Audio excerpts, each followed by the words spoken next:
li ma ci mënta wax ci gàttal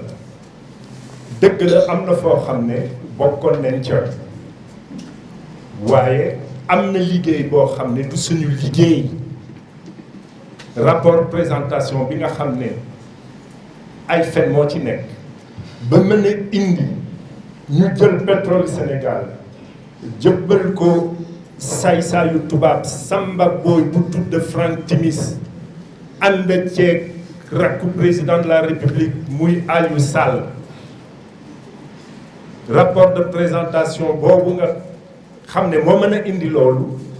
dañ ca fen yóbbu ko ca conseil de ministre waaye li am solo mooy tey nañu gis ne fen nga ca bind nañu président de la République ne ko jógal ndax am na loo xam ne def nga ko jël contrat maanaam pétrole Sénégal jox ko saay-saay bu tudd Franck Timis jóge bitim réew Samba Boy boo xam ne xamul dara ci liggéey bi dina ci jot ay xaalis yu dul jeex Alassane wax na ko sànq signé BP rek indi na ko 137 milliards de francs CFA xoolal noonu la alal bu noonu la def ñu ne ko jógal ndax lii de am na ci waaye ñetti at ca gannaaw defu ca dara tey lay soog a ñëw nag ne nañu indi enquête mais ñun loolu ñu yàkkamti aliya taala loolu ñu mës a laaj waaye nag enquête bi na doon enquête bu mën a génnee li tax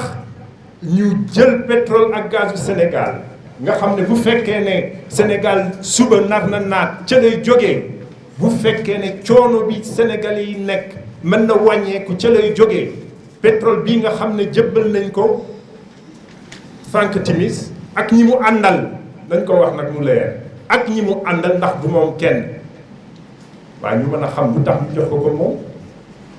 ñu jox ko ci yoon boo xam ne méngoowul ak suñu loi suñu réglementation bu ñu indil enquête boo xam ne dañuy topp naan document bi kan moo ko génnee lu tax waru doon a génn ak document boo xam ne président de la république ci boppam moo ko laajte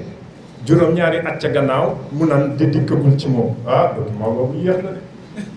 de te ki ko defar maanaam mën naa wax ne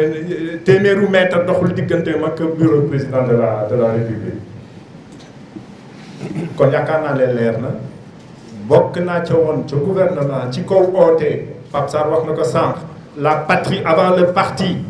loolu laa gëmoon man loolu moo indi ma ànd ci kii Thierno Alassane Sall bokkoon na ca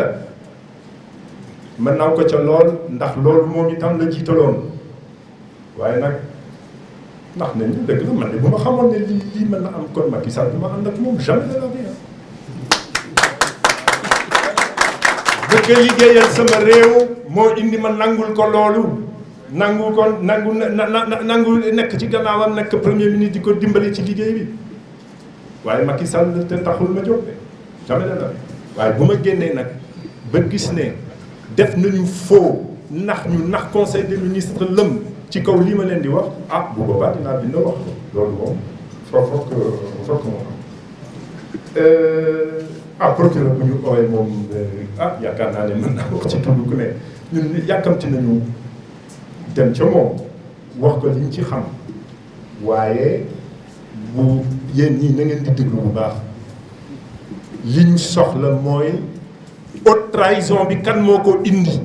fan la jógee naka la mënee am waaye toog naan document bi génn na rapport bi génn na warutoon a génn ci ñun la waroon a des ñu làq ko walla ndax door nañ ko tey décret yi nga xam ne ñoo tax contrat ba Ablaye ndax nag ñun dañuy wax dëgg Macky Sall lu mu deful duñu ne moo ko def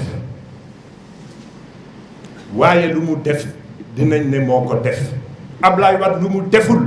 dinañ ne defu ko waaye Ablaye Wade li mu def dinañ ne moo ko def contrat bi laa wax de Ablaye Wade ak Karim Wade ñoo ko signé diggante état du Sénégal ak pétrole loolu day leer waaye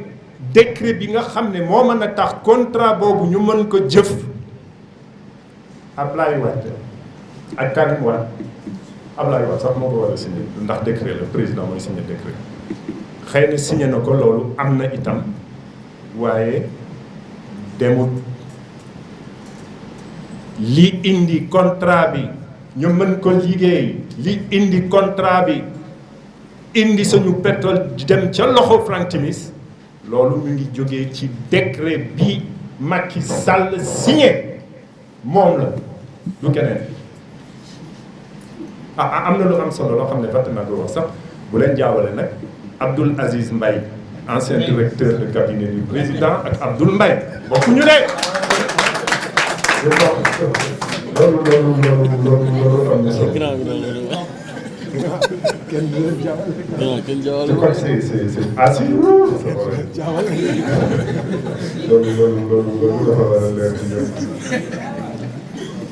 Alors,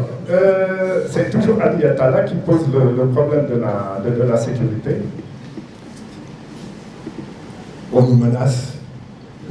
on nous appelle à la prudence, heureusement, même de l'autre côté, hein, de l'autre bord, il y a des patriotes. Il y a des patriotes. Et on s'adresse à tous les patriotes, qu'ils soient de l'opposition, c'est une affaire de Sénégalais et de Sénégalaises. Où qu'ils puissent être, qu'ils pensent aux intérêts du Sénégal,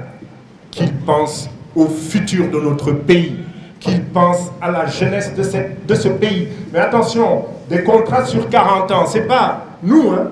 qui allons en profiter. Non! Nos enfants, nos petits-enfants sont concernés. Et ces patriotes nous attirent notre attention sur la nécessité de renforcer notre sécurité et nous délivrent également des informations venant de l'autre bord. Et il est également important d'attirer l'attention de tous les fonctionnaires. Attention, quand on est en pénal, la responsabilité est individuelle.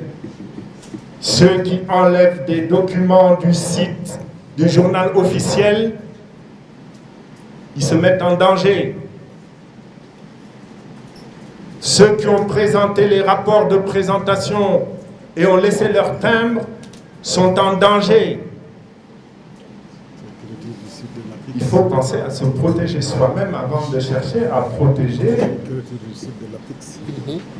les traîtres à la nation. Concernant la question sur le Congrès, c'est également Adi Attaya qui l'a fait, je crois que je peux répondre. Nous cherchons à mettre en place un bloc pérenne, constitué autour de valeurs fortes, valeurs de citoyenneté, valeurs d'éthique,